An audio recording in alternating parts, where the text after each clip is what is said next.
So where's the office? Back at division? In the office, baby. Going out.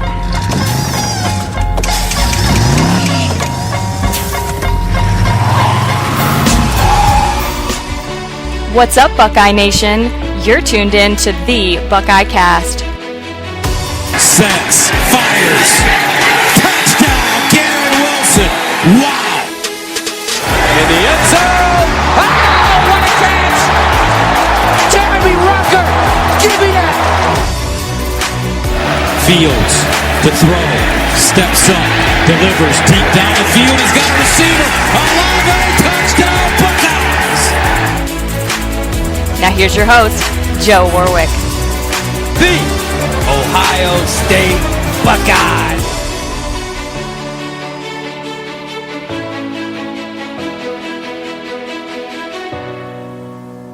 Engage. What is up? We are back, I guess, kind of. Jeff, turn down the TV, please. Thank you. We are back and better than ever.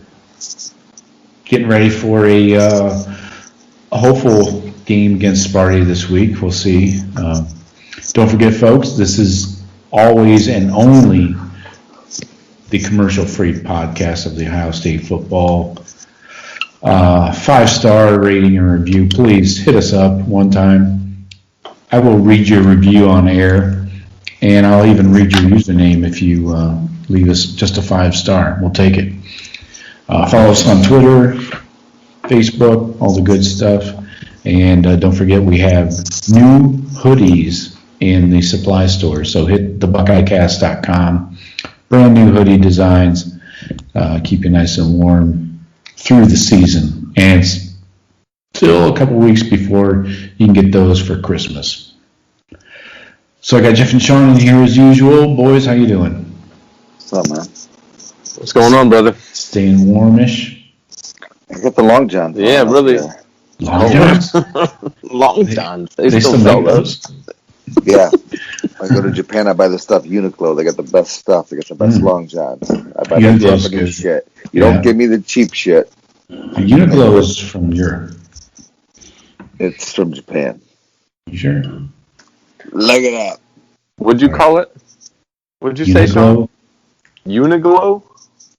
There's a Q in there. Yeah. Uniqlo. Yeah, for real. Okay. There's a Q without a U behind it, so it's definitely not American. No, I then- like the yeah. store. I Then it's a sorcery. I consider it like maybe the Old Navy of Japan. Yeah, I've gone to the Uniqlo stores in like New York. Yeah, Really? good stuff. Yeah, they're huge. It's affordable and it's good. Yeah. So I know we just had a nice long holiday week last week. You guys, I know you dipped into a little bourbon. Shawn, what'd you dig into? Well, while we're on the Uniqlo Japanese thing, I got into this legend, which I was told about from a gentleman on a train from Tokyo to Narita Airport. And I couldn't remember the name, and I go to my local Costco, and it's a bottle of Legend, and it is a collaboration between Japanese and Jim Beam, one of their master distillers. And I got to say, I like it. And super affordable. Like 30, What was the price? 35 to 38, and they're under 40. Okay, that's a good price. Yeah. Nice. Can you compare it to something you've had? No. All right. Not Stands on its I own. really can't. I think so. I would Okay. recommend it. Yeah. What else? I saw you had that new riff. What'd you think of that? Well, I text you on that. My mind's still out there on that. When I text you on that, it was after I had a glass of the Legend. Yeah. And then I just had that yesterday, and I thought, okay, I don't know. We'll see. I gotta give it one more chance. Okay. And see but it's not bad. It's drinkable. That's for sure. Equal opportunity drinker. I like it. Yeah. Cool. So where's that Legend made? Let's go and get the bottle. I'm not 100% sure. I believe it's made at in the U.S. at Jim Beam, but I don't know though. I'll find out. Jeff, I saw you had a nice little bottle of Angels there. Yeah. How'd yeah, you picked like up that? this bottle. Good. It's real good. Nice. It's nice. It's nice to be able to just sip whiskey or not have to pour it in rocks and mix it with other shit. It's nice and smooth, chilled or neat, either or. I've been enjoying it both ways. Neat. Neato. Yeah. Nice. How do you compare that to like Woodford or Bullet? How do you like it compared to them? Oh, I'll probably have to get a little more into the bottle, I think, before I can give it a true comparison. It's good. It seems to as a smooth, kind of a smooth aftertaste to it. Like it doesn't linger. Like you don't have like just add a shot of bourbon. Right. That's finished in like port wine barrels, I believe. Port wine barrels. Yeah. So it's a little sweeter. Yeah, I guess my palate isn't as as experienced as someone else's. So I don't know. I don't pick up on all the subtleties, but it's good. I like it. I like it. I can just pour a glass, sip on it. It's nice. So I just read a little description of this Legend, and so at the end the guy's like, if you like bourbon and Japanese whiskey, which I do, this is a natural. This Legend mix here. But it's like three Jim Beam bourbons blended, 2 of which are whatever. But I try it. It's cheap and it's good. I don't know. I'm gonna next time in Costco, I'll be grabbing a couple more. Nice. Assuming they have it. I've never seen it there before. I saw it there. Who knows how long it'll last? Mm-hmm. I've seen it in a couple of stores. I might have seen it in ABC recently, but I got lucky when we were down in Sanibel and got a bottle of the Colonel E.H. Taylor. That's one of my favorites. Buffalo Trace product. Nice. It's $80 for that bottle, and it's just hard to find. That's why they're charging so much. Now, Joe, is it like a batch number? Is there like a limited amount of that? Is that made per year? Yeah, there's a limit to all bourbons, like how much it's made, because it takes, any bourbon is at least 3 years aged, but then you got others like Eagle is 7, you got some that are 10, so they all have a limitation, so I haven't seen Colonel Taylor in a store in a long time, but there's this little liquor store right next to the grocery store in Sanibel, and we always hit it up a couple times. I went in there Tuesday, nothing. They had Buffalo, but it was like $40 a bottle, and I brought a bottle with me, so I was fine there. And I came back on Thursday. They were open Thanksgiving morning. I was like, well, we gotta love that. You got the Colonel. Deal me in. So, yeah, I was really happy. I took it over to our cookout we had Thursday night, and that was definitely the life of the party. Colonel never lets you down. So, just like the captain used to, never let you down. Always a friend. That's true. Very true. Yeah. I'm doing Captain pose right now, by the way. Picture me. I'm in the pose. Yeah. So, anyways, folks, let's get into this. We'll talk about this Sparty game quickly. Why we're doing bourbon recap instead of Buckeye recap? Yeah, I mean, we could do that, but to do that, I think we need to be in person together, where we can taste test a bunch of things and tell each other that we're wrong. There you go. Yeah. You're wrong. No, you're wrong. I like this one. You're more wrong than me. You've always been wrong. Yeah. Nice. Would like to do a blind taste test to pick out what you like. Yeah. I've done that with like the Wellers. I have like 4 different Wellers, and I always pick the same one. The 12-year Weller is by far the best. Some of them are too strong. Like I have an antique that's a 107 proof. It's just like drinking gasoline.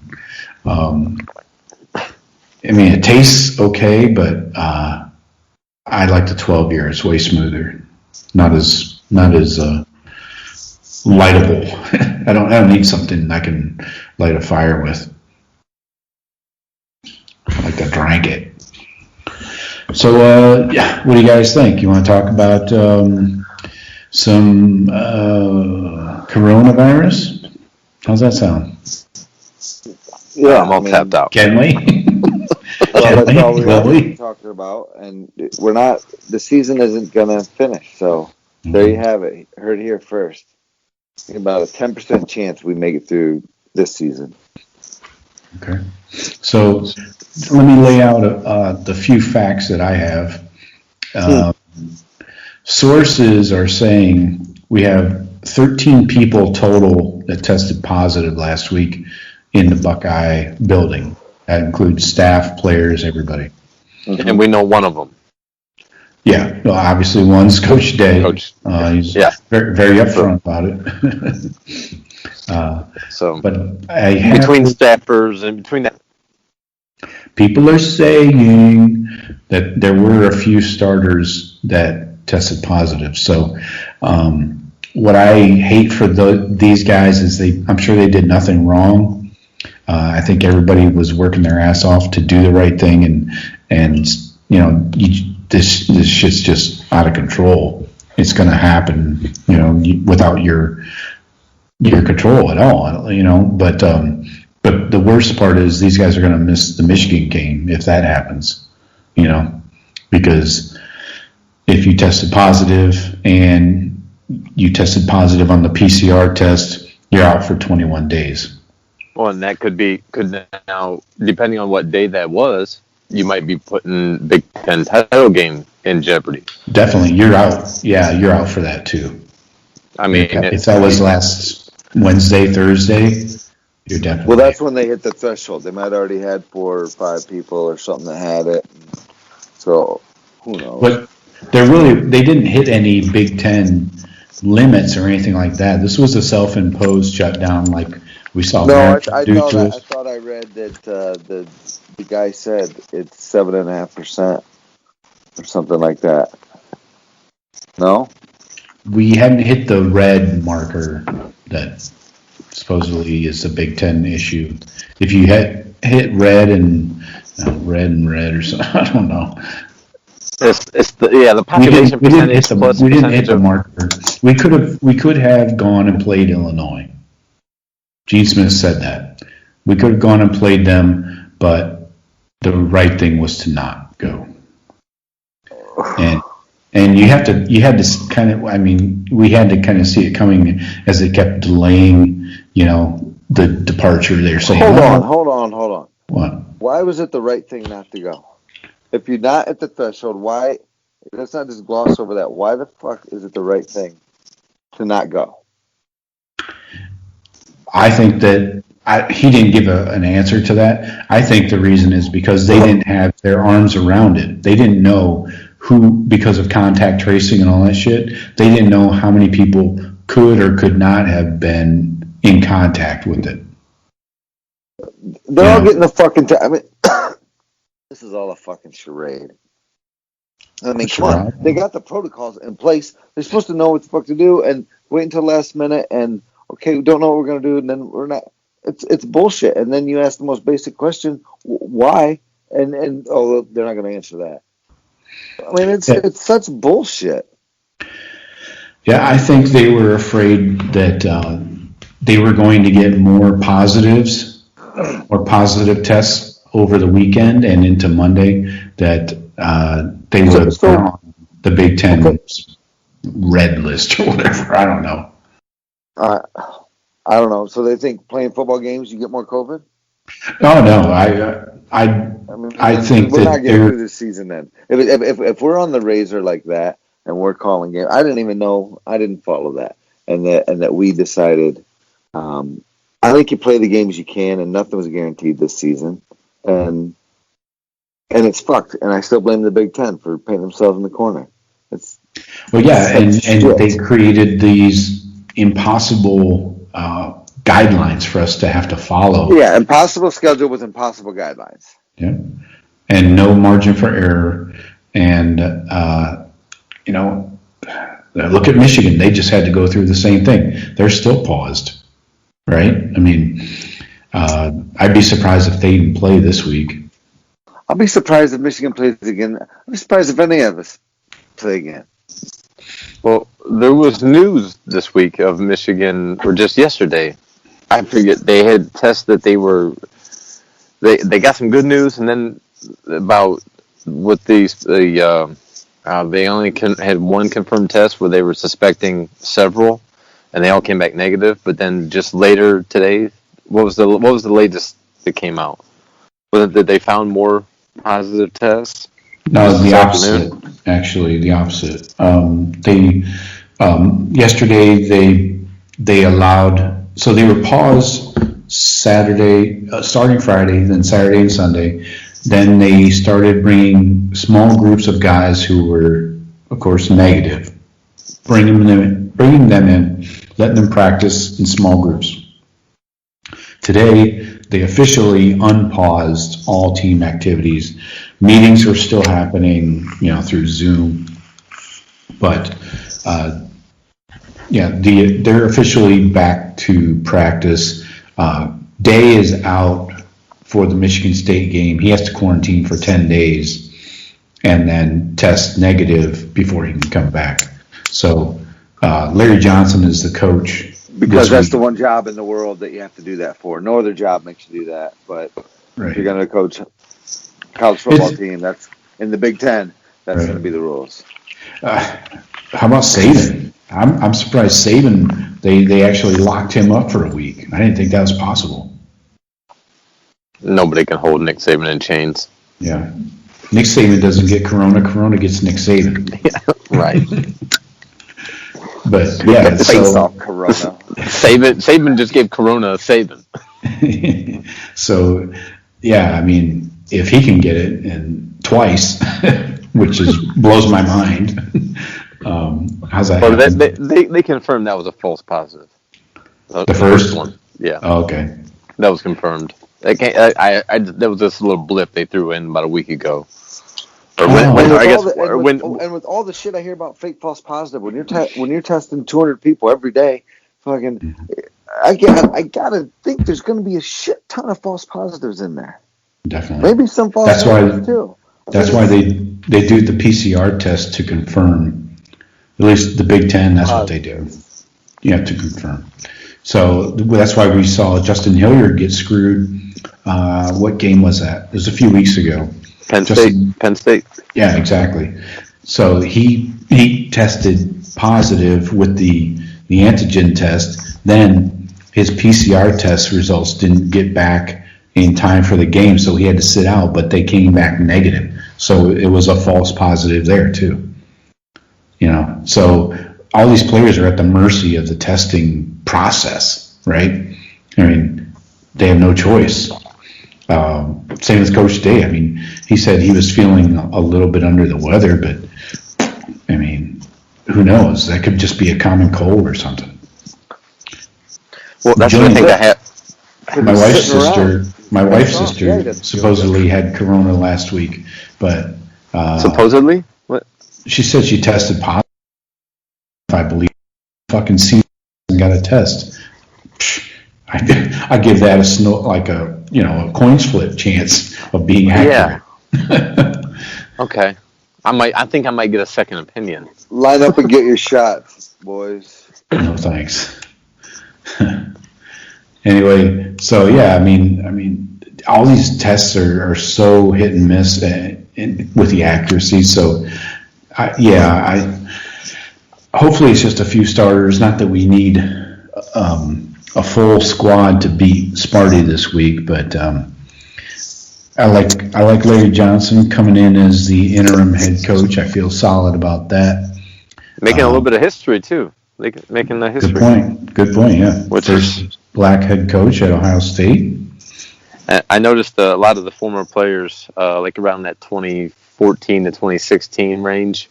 I saw a lot of former players on Twitter.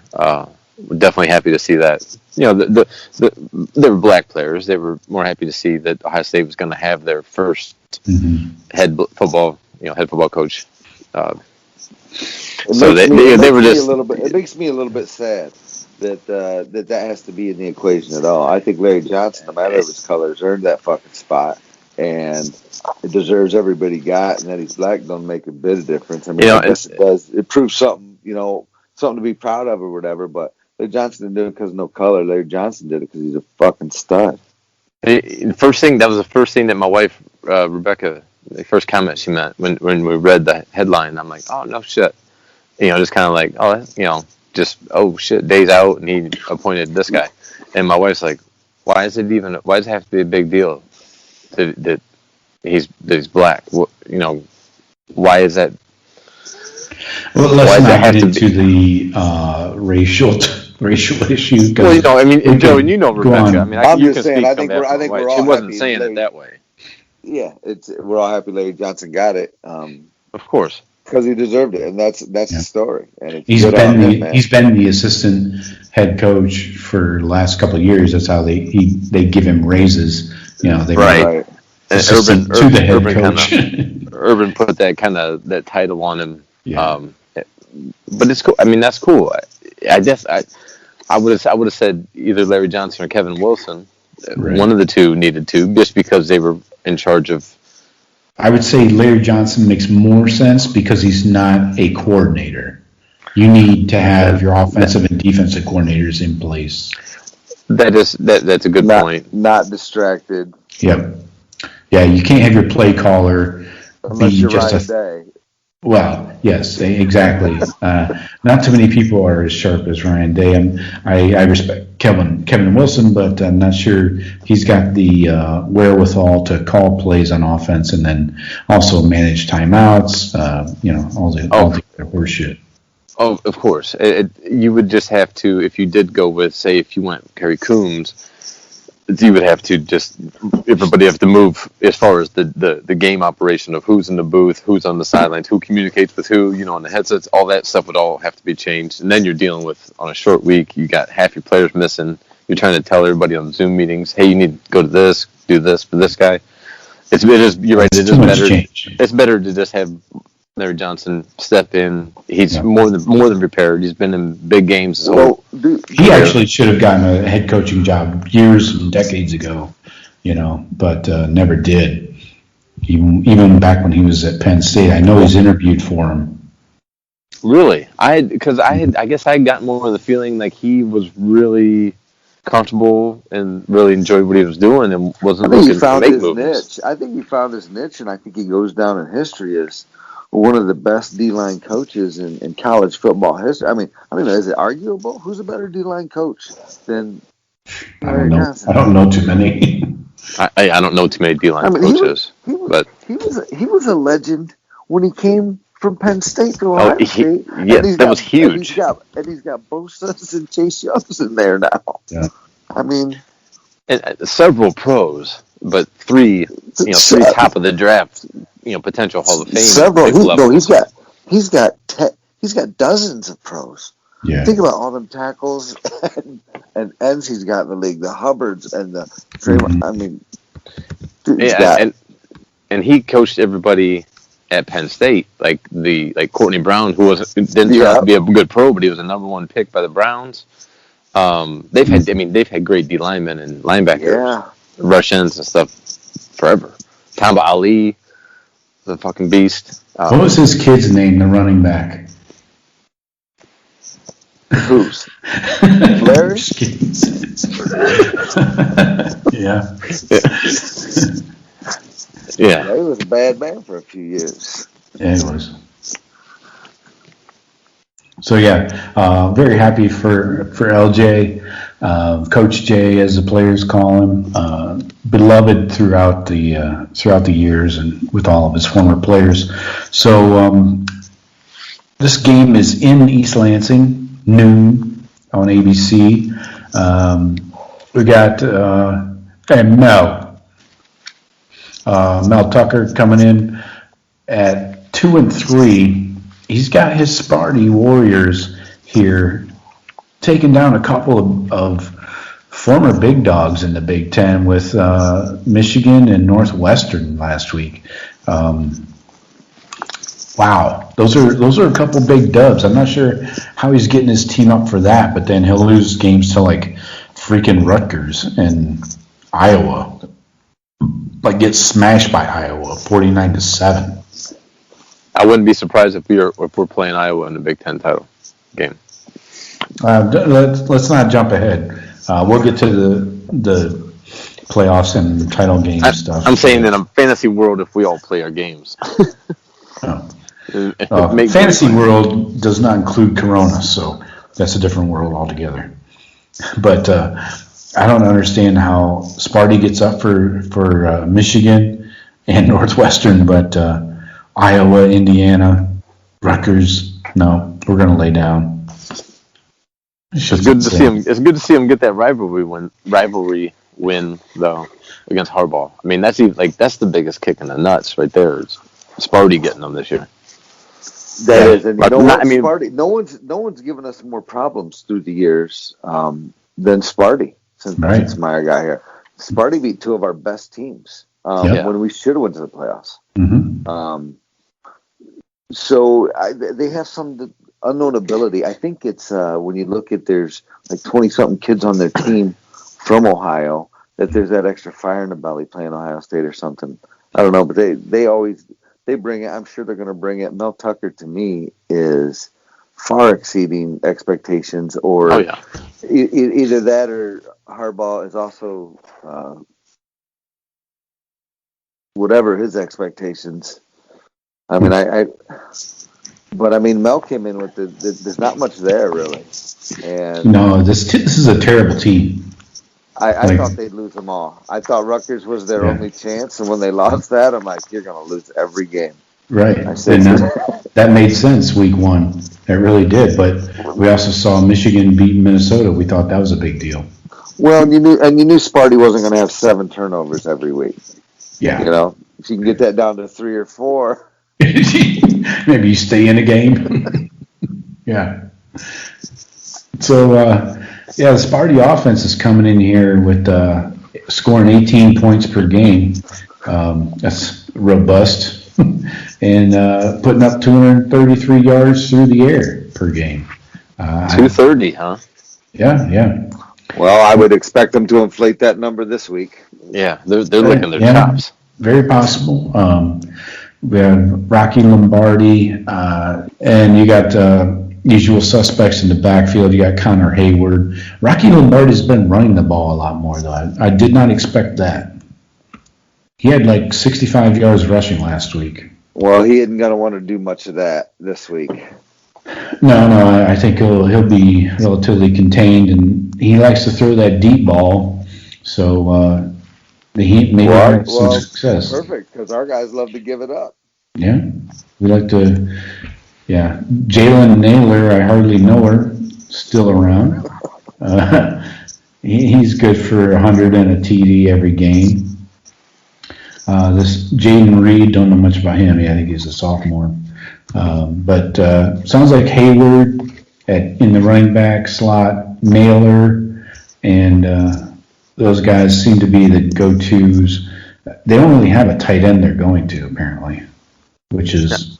You're scoring 18 points a game. What are you going to? I mean, they're not really going to much, yeah. They're not. I don't think they're really going to the 3 people you named. They're in trouble. I mean, if their line can protect and Rocky Lombardi can throw it, maybe they can have some success. Mel Tucker's gonna. He's a chucker. He's gonna. They're not. I don't think it's gonna be a game like Shiano or Scott Frost, where it's fucking throw everything at them we can. They take the gambles. Mel Tucker's just going to try to keep the ball, keep it away from us. Yeah, play, zone defense, keep it in front of them, that type of shit. Watch Shawn Wade and Marcus Williamson and Seven Banks have COVID, and then what? That might be a good sign, actually. Right? But We might get some youngins in there that want to play ball. I almost hope when I saw Randy Wade, Shawn's dad, posted that his son does not have COVID. His son is healthy. Were you sad? So there's that. no, But I'm just saying, I I want wouldn't him to mind. play. I wouldn't mind our defensive backfield being the hardest hit group. Let's play for 2 games. well, I don't think You it's play enough. that, Shawn. You play that cat Man. coverage. Cat coverage. That's- You got that cat. You got that cat, and you got that cat.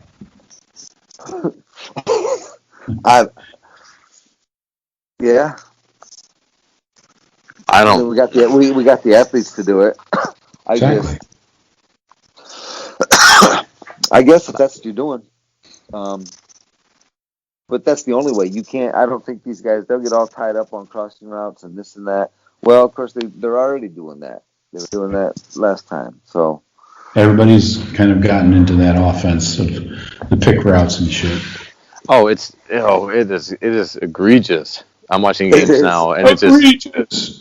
I mean, dudes are just coming off the ball, tight ends in the slot or whatever, and they're just looking to they're looking for the contact that's on the snap. Like You just have to hope that they're not even in the pass. They're not even in if that slant underneath Right. the guy picking isn't open. That guy's not even in the pass pattern. Like they don't even draw a route for him because after he hits the guy and he moves, he just turns around like but his ball not out yet. It just takes a little chicken wing out there to slow you down. But I see it. The NFL game's horrible with it too. It's shitty for defense because you already have the rules stacked against you. You can't have any contact, and now you're just chasing a guy, and some dude's allowed to just jump in front of you and act like he's just running, so you can just run right into you. And it's the game's not designed for defense, man. That's why we got to make sure our offense is healthy. Just score points. We can score points with anybody. But I think everybody's going to give up points. Florida might light up Bama. I say light them up with 5 touchdowns, 6 touchdowns. What? Come on, man. 40 points. I mean, Bama might beat them 58-42.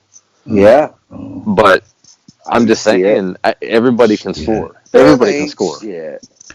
Right. On Bama.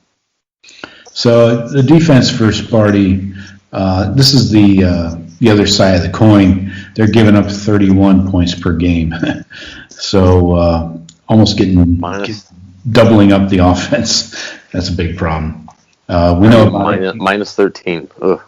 When it rains, it pours. Yeah. We know Antoine Simmons really well. Number 11, the linebacker, former Ohio State commit, went to high school right across the street from Michigan Stadium in Ann Arbor. Yes, he was. They kind of decided to split ways at the end of that. And he ended up going to Sparty. Not sure about the details there. Sounds like the Buckeyes were a little turned off at the end of that recruiting. Don't know. So, well, did he come the year? Michigan State's best player. Oh yeah, he is by far. He can play offense. I tell you what, he's the only player I knew on the roster when the season started. He's the only player that I remembered. You didn't know Naylor? No. I didn't remember him from last year or nothing. None of those guys. That game. Hayward? Yeah, well, I knew the name, but you could pick that game. That game last year, I paid really no attention to. It was over so quick. But I don't know. Shit, man, fuck. Shit, man. Yeah. So let's jump into these microscopes, microscopes. Well, hold on real quick. You got some more info? Well, just one thing. Jeff had mentioned that he saw a tweet from Wade's dad that he doesn't have it. That's fine. Wouldn't you think, like Justin Fields, does he come out and say anything? I mean, I know there's HIPAA laws that say you can't say who has it, even though we're all going to know come Saturday if they play. The availability report will reveal that. But can't Justin Fields, if he's going to play, come out and say, no, I don't have it. I'm good right now. I mean, what's the harm in that? And I don't know. How does Vegas feel about not knowing that? Vegas probably does know. Where's that? Oh, man, check this shit out. I got something for the end of the show. I'll get into that. Herb Street is already apologizing for his words against Michigan from tonight. Oh, dude, I'm over him. You can take your Herb Street and keep it. I don't care, man. I haven't watched college game day this year. I'm done. I know. Talk about jump the shark, man. Jump the shark, Herb Street. I watched the primetime game on ABC on mute consistently. No, I don't even bother listening to him and fuck around. Well, if you don't watch it for Des Howard, then what are you doing? Oh yeah, almost forgot about Des, my man. Fuck out of here. The fountain of knowledge. So anyways, Shawn, I quit watching the Fox Big Noon show whenever they have a Michigan game and they bring on Woodson. That's pretty hilarious. Because after the game you have Herb schooling Woodson on how to blow up the Michigan program. What were you gonna say, Jeff? Sorry. No, Shawn, I was just gonna ask, what have you heard anything else as far as playing ability up there in Michigan State territory? As far are they good to go, you think? Or is there any questions about their Michigan State? I think they're good to go. I mean, I haven't heard anything. There's been no, it's not talking. You know, last I heard, it was like that Tucker was saying, "Hey, we're preparing. We're preparing like we're going to have a game this week." They're worried that Ohio State cancels on them. But to me, all the worries on that other side. They're like, "Look, we're just going to prepare like we always do. Weekend comes, whatever happens, happens. But we prepare. You can't put it in your mind like, well, we might not play." You know, so he's like, we're preparing like we're playing, and he goes, it doesn't matter who's out, we know they got dudes. Pretty much is the way I read it. Okay, but I mean, but they're not dealing with like their own cases. That's what I meant, like their own health wise. Yeah, no, I don't think so. I think all the question marks are on Ohio State side. No, I got you. Yeah, I'm sure he would never. Mel Tucker's in no position to be acting cocky about playing the Buckeyes. Like, oh, we want their best shot. We want their best. No, he knows. He knows what time it is. Yeah. Okay, Mel. Microscopes. Let's jump into it. Starting on offense, Shawn. Who do you have on offense for the Buckeyes? I've got Coach Johnson. Okay, he's not playing. Yeah, my microscope's on him. Okay, LJ it is. Is he going to be your defensive microscope as well? Because I just write that in right now. He could be. Right. Well, you'll have to wait and find out, won't you? Little tease. I like it. I love it. It's like a feather on my neck. No, you look right now. Right now, you think you're going into this, and Ohio State's going to blow out Michigan State. Who wouldn't think that? That's a logical thought. But again, not knowing who's going to play, what if Coach Johnson gets put into a situation where Justin Fields is out, and some other serious dudes are out, and this becomes a game all of a sudden, and now you're down to some late head coach decision time making shit. Are you going to allow Wilson to make those decisions on offense? Are you going to be the final say? I mean, how's that going to go down? So we're just going to see how he handles it. Hopefully it's a blowout and they won't have to look at him at all and say, yep, about what we thought. But with all the things that we don't know, again, who knows? You too, Mel. You fucked up. Sorry, that's Scarface on the brain. Mel Tucker, Mel. Jeff, offense. Who's healthy? I'd say, if we're looking at full starters available. I guess I'm gonna lean on the running game. Okay. Let me see Trey Sermon. He's got a great average, per carry. I would like to see him maybe hopefully he's getting healthier and see a little more explosion. Maybe from Run DMC this week too. The dude needs to be on the field. I think he makes plays when we see him. Who knows what he does in practice? But if he's healthy, give him the ball. Yeah. Give the kid a chance. Yeah, looking at the forecast for this weekend, though, we're looking at mid-30s and 10-mile-an-hour winds. So you might be onto something there. Yep, exactly. Ball right there. Yeah. It's always blowing in the Buckeyes' face every quarter. That's going to be a slobber knocker. Yeah. I'm going to go with Master Teague. I think this is a game you got to lean on him. I'm not a big fan of Sermon. I think Teague's going to get probably 2/3 to 3/4 of the carries. So I'm going to lean on Master. I have a sneaky suspicion that he's one of the positives of being held out. Why is that? Just seeing some tweets from his dad. Just made me kind of think that maybe he was one of them. Dr. T was kind of talking to the Big Ten conference, saying they need to look at changes and but so was Randy Wade and stuff. So I don't know if you can really read that much into it. Well, I mean, it just making comments like that without coming out saying that your son is. Look, my son's healthy, but you need to do this for the rest of the boys. Well, yeah, if you would have led with, my son's perfectly healthy, never had a negative test or a positive test, then. But obviously, I agree with you that Master Teague has proven up to this point. He has proven that he deserves the bulk of the carries, and he almost needs the higher. He might need the higher number of carries to get in that kind of rhythm. That a running back needs to. We need to spell him regardless if he's the main dude or not. There's going to be times when he comes out of the game.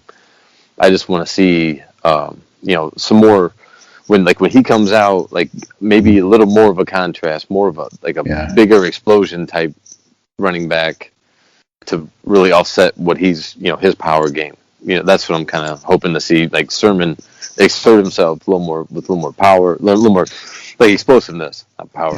And then maybe that's what I'm thinking. Maybe some Run DMC would be nice to see.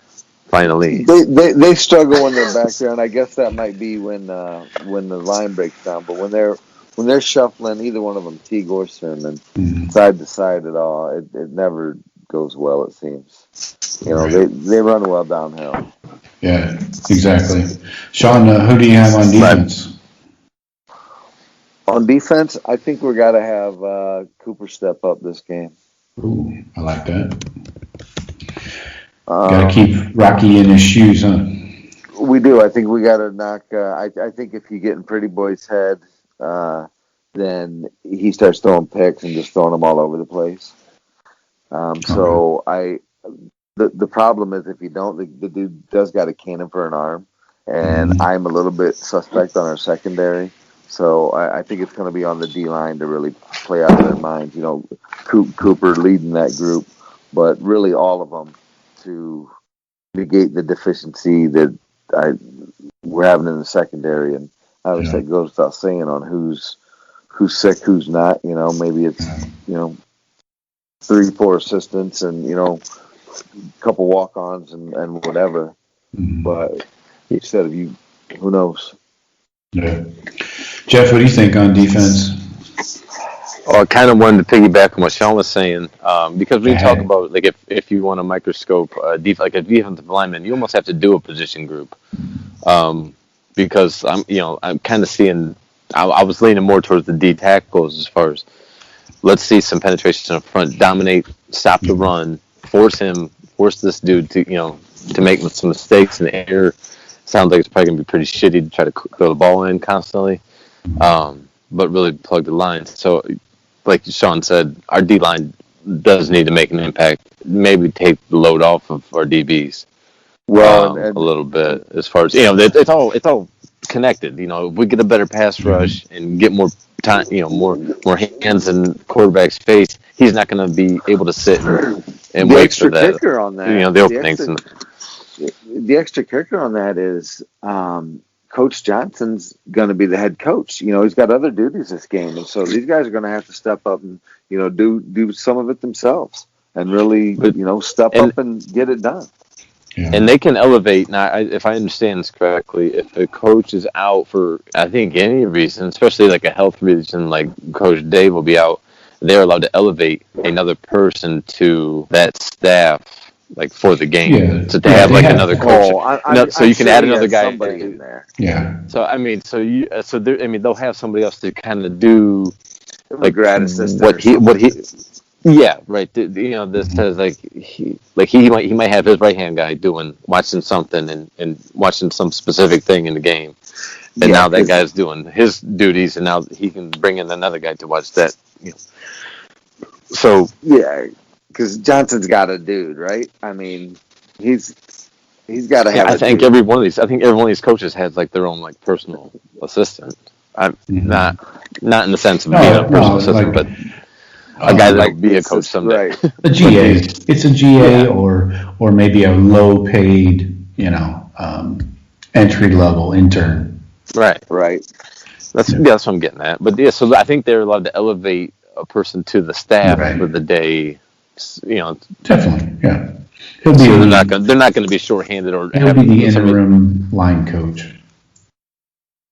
Well, all I know is he won't be Larry Johnson. Well, no. I'm sure that they'll be fine, but no. And I'm going to go. I think there'll be time. I think there's going to be time in the game for Larry Johnson if the defensive line comes off the field and he doesn't like what he sees. I think he'll find time to walk over to the bench and let him know. Exactly. Yeah. That old deal when the head coach he flips the microphone up to his forehead and then walks over, gives it to somebody, and then flips it down. Right. Yeah, I'll bet the first couple possessions he does walk over there, and then they're like, "Hey, Larry, you got to get over here, man." Yeah. Right. I'm going to go with bigger fish. First. Yeah, I'm going to go with my guy, a long established fan of Mr. Tough Borland, middle linebacker. I'm going to take him this week since Shawn, you seem to let him drift from your binoculars. He proved himself. Yeah, I think he's going to be key in this game. I think you're going to see him on the field a lot. I think we're going to see a heavy dose of the running game from Sparty, and Borland's going to need to be there. And I think he can diagnose each running play and make the play, or at least set up other guys to make the play. So I feel good about my man Tough. Again, long-time fan.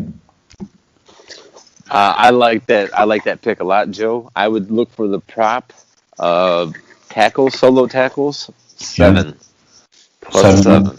Over 7. Over 7. Oh, no, I like that. Yeah. Yeah, I think you're right though. I think he's going to be on the field a lot. He's of course, barring health, he's always going to know what to get the defense in. Especially, they're going to be. I think it's like I said. I think it's going to be more of a running game, ball control, try to keep it away from Ohio State's offense, which puts Tough Borland on the field almost every play. So, hopefully, we're not too depleted in each of the 3 position groups. But where depth is an issue, where we don't have dudes that can go in backup, but that could also help. Could help on the D line. Maybe our rotation cuts from 8 down to 5. Yeah. Maybe those 5 get. Yeah. Well, all right. So let's get into our predictions here. Buckeyes favored by 24. I have an over/under of 59.5. Seems excessive. Jeff, what do you got? Favored by 24. I don't know if I like that number. Let's see. Buckeyes 38, Sparty 13. All right. Sounds like an easy bet. I'll take the spread. All right. We'll see. And that's of course I will withdraw my pick as soon as I find out that our starters are injured or out for the COVID. Right. Then of course everything's up in the air with that shit. Yeah. Shawn, what do you got? I'm factoring that in a little bit. It's going to be fucked up. I think it'll be tight early. The Patriots will pull together. Larry Johnson will be like, get your heads out of your asses, and they'll come back 33-17. All right. Not come back but pull away. I don't know if they're ever really going to be in trouble, but I think yes, I expect zero trouble. If Ohio State can pour it on, even Indiana, you get ugly. Yeah, I'm going 40-12. I'm going to mix in a couple of missed extra points because our kickers are horrible, and I think Sparty's going to kick 4 field goals because that's what they do. So 40-12. Sorry, folks. Don't see this being a high-scoring affair. Never is with Sparty. So. No. All right, so let's quickly jump into some of this Big Ten talk. Did anybody watch the Penn State game last week? They played an opponent who usually is formerly known as. Yeah. Dead man walking. I had the pleasure of being at my best friend's house, who is a Michigan fan from Northwest Ohio. And his son, who was born in Columbus, raised a Michigan fan, know nothing but Michigan losing to Ohio State his whole life since he's ever watched a football game. Right. I got the enjoyment of enjoying a nice Saturday with them, and it was glorious. Just to remind them, and we had people come over. We had people over from Canada. Real quick story: his neighbor from Vancouver. They're literally from Vancouver, eh? Yeah. So they're like, oh, cool, we get to come over to an American football party. Like, they've never been to one. And I'm like, you fuckers are just lucky we're not playing today. I said, the 2 teams you're watching, this is the mirage of what college football is supposed to be like. I said, you're not getting a proper instructional video on what American college football is. This is shit. Yeah. It's good times. Yes. So great oldies. Killer time, eh? Yeah. Oh, sure. That was interesting. So Penn State gets off the schneid. They get their 1 dub for the year. Maybe they can put together back-to-back wins. Who knows? Thought that game was really hard to watch. I had a hard time with it personally. I did watch it just to see, it's like, I don't know where to start. These 2 teams are horrendous. The thing is, you don't think that either one of these coaches is going to get fired or leave. I don't know, man. The Michigan boards and that, I've never seen a bigger calling for a coach's head than right now for Harbaugh. Yeah, the fan base. Yeah, the fan base is fed up. But does that matter with Michigan? I don't know. I mean, I think it's the money is what matters. Who they're going to go out and get. But you know what? The argument is you can go out and get anybody that can do that thing. They can lose to Ohio State every year. You can find that guy. You can find that guy anywhere. Right. Yeah, for about $5 million less. Right. But we say this all the time. I mean, we always come to the same conclusion. A, who are you going to get? And B, who are you going to get that wins you more than 9 or 10 games a year? At that job. No, but I mean, it's kind of a train wreck right now. They still have a brand, but I mean, if Harbaugh's to stay, it's going to be on a very short-term extension, and he's going to have to nuke the entire staff. I mean, the entire staff, I think, and get new vigor. I mean, he's even. Doesn't he seem like a defeated man at this point? He has no answers. That's what kills me. Like his press conferences now, like the question that they replayed today on 97.1. And Bishop was just like, that's just nonsense. After he's done talking, like, that's just nonsense. It was gibberish. That wasn't even coaches. It wasn't even coaches. He's like, how are you not accountable? Like, it's not a process. It's year 6, man. Yeah, he's saying things like we're a process-oriented team, and the look from the outside. Not the results. Yeah, you get paid $8.5 million, $9 million. What's he at? Yeah, something like that, right? 8.5, 9. The boosters want results. The alumni club want results. You're getting paid $9 million for results, motherfucker. Not for the process in year 6. I don't even think he cares to be there. But Michigan's going to do what's financially prudent, probably. And they don't want to pay his. I think what happened. They got him one more year. They want to let him. You're right. Do a 1 year, maybe a 1 year extension. The thing is Harbaugh turning off kids. I mean, he's charge off the buyout. Harbaugh's getting a kid here and there, but is he getting the top kids? He's just not. I mean, who's running his recruiting? Who's his recruiting coordinator? You got me, and none of the assistants are good. Yeah. Sorry, what'd you call me? They have a guy on their staff that hasn't been around the team for weeks. I think he might be safeties coach or something like that. Like since the beginning of the season, he has not been. Would he get caught touching children? I think he's working remotely. What? I don't know. Where? Why. Where would you hear that? That's a real thing. That's awesome. Your DB's coach, you don't bring him around? No, he might be more problem. I mean, look at what's happening. Hey, I don't know. They can't cover a fucking soul. Maybe you might want to bring him into practice. Maybe he can show some guys something. I don't know. Okay. All right, I got a video I need to play for you guys. I'll play the audio. The audio is all you need to hear. Okay, because you're going to miss the Big Ten championship. Okay. And how is the committee going to evaluate them?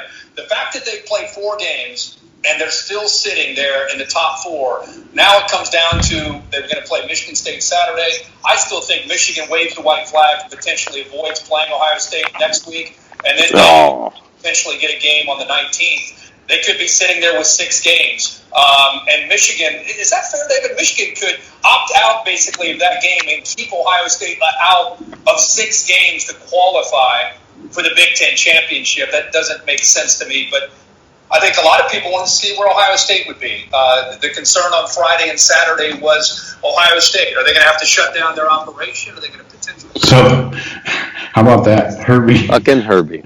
Herbie's finally showing his true colors. Says Michigan's going to opt out. But then he had to issue this apology shortly thereafter for those words. Here it is. Oh, Jesus. Waving white flag and intentionally trying to avoid playing Ohio State by just saying, hey, we have too many cases and we're going to opt out. I have no business at all saying that. I have no evidence of that. It's completely unfair to the University of Michigan, to Jim Harbaugh, to his players and coaches, and I just want to apologize. I think, if anything, I think we all go through some ups and downs, many downs for a lot of people during this COVID crisis that we're all in. That was one of his downs. That was one of his ups or his downs. Herbie, stop already. Where we are. You're apologizing for what you know to be true. I think they are going to cancel. Yeah. And I got no proof of that, but that's what I feel like. But maybe if you're Kirk Herbstreit, you don't say it on national TV. And if you do stand by it, obviously, and be like, it may be unfair to it. Well, but it's the administration he's talking to. Don't go into this soliloquy about how sorry you are. Just say, look, I was talking about if they're on the borderline like Ohio State was last week or something, and you just say, hey, you know what, we don't feel comfortable playing this game, and the bonus on top of that is it kind of screws your rival. You know, say something like that, and that explains it away. I think that's what he meant. I think he didn't get the right words out. That's what he meant. Yeah, but you can also specify between the administration and the football team. You can say the coaches and the players, are like how Dabo annihilated Florida State last week. He's like the administration, and he called them by name. So you could It's Herbie though. He's a fucking politician, man. He's got to play both sides of the Fuck fence. him. If Harbaugh I know, wins but the job, he has to win that game. I think Harbaugh is done. Maybe he gets a COVID year excuse, but I think he's done. But if he could figure out a way to beat Ohio State, then all bets are off. It's signing about 5 more years. He turned it around. Yeah. Last game of the year. But he's only under contract through next year. Right, correct? Is it even? That's is it correct. Even next He's got year, or is it 1 year? He's got 1 year from the end of the season. Oh, so he has another year already? I thought he was like done after this season.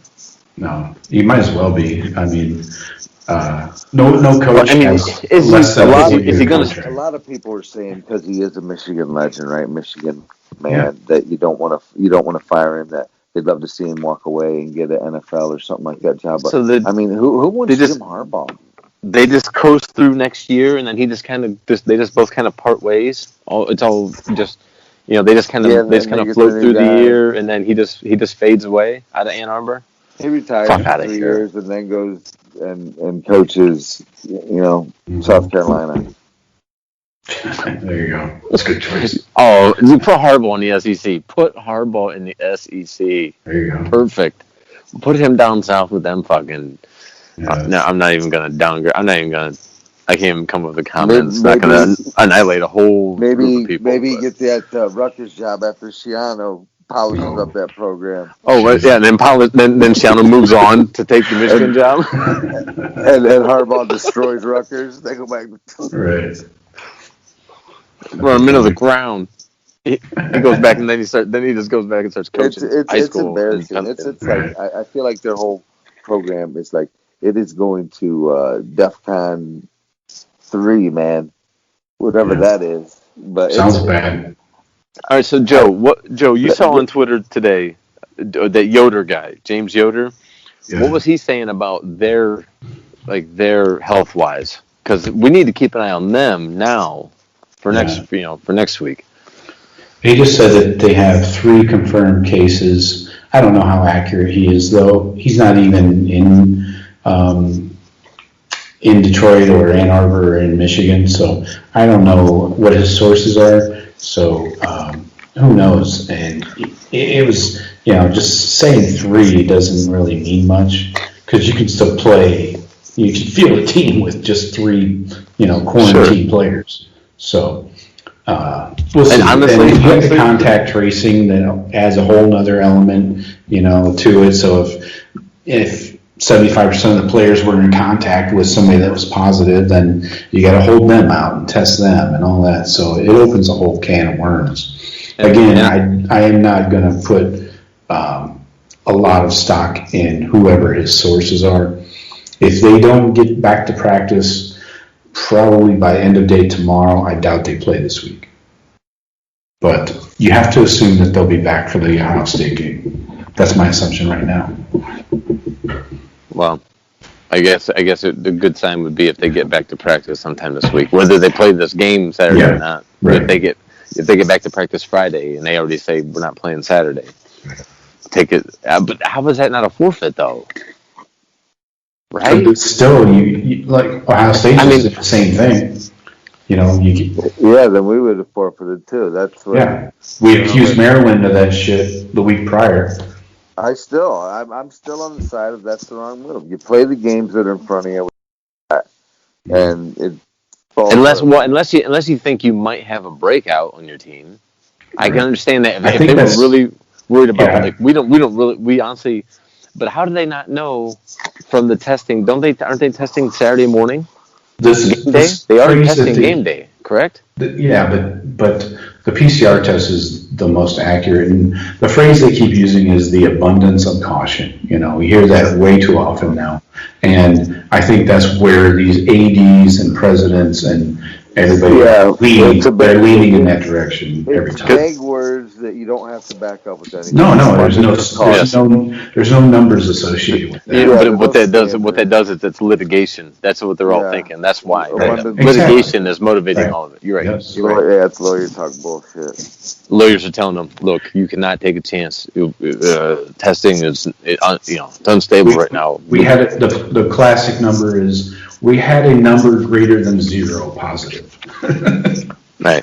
So it's That's probably how specific you it's get. probably the lawyers for all these universities that are actually making all these decisions. Well, yeah, they're advising them. Yeah. So. Oh my God, what a mess! What a Yeah, it fucking makes mess. my head explode. So, anyways, let's call it a show right there, boys, before I lose it. As always, folks. Don't you got that playoff talk real quick? I'm good with that. We're still 4. I thought we might get bounced out of 4 tonight, but Yeah, still in 4, so that's a good thing. We'll see what happens going forward. If we do play this week, I think that'll hold us at 4 at least. right. So we just gotta hopefully we keep playing. If we don't play this week, then next week we got to really discuss it because it's going to become an issue. Thank you, Buckeye Cast fans. That was a great season. We're not playing any more fucking games. See you next week. As always, See you next week to recap the season. All right.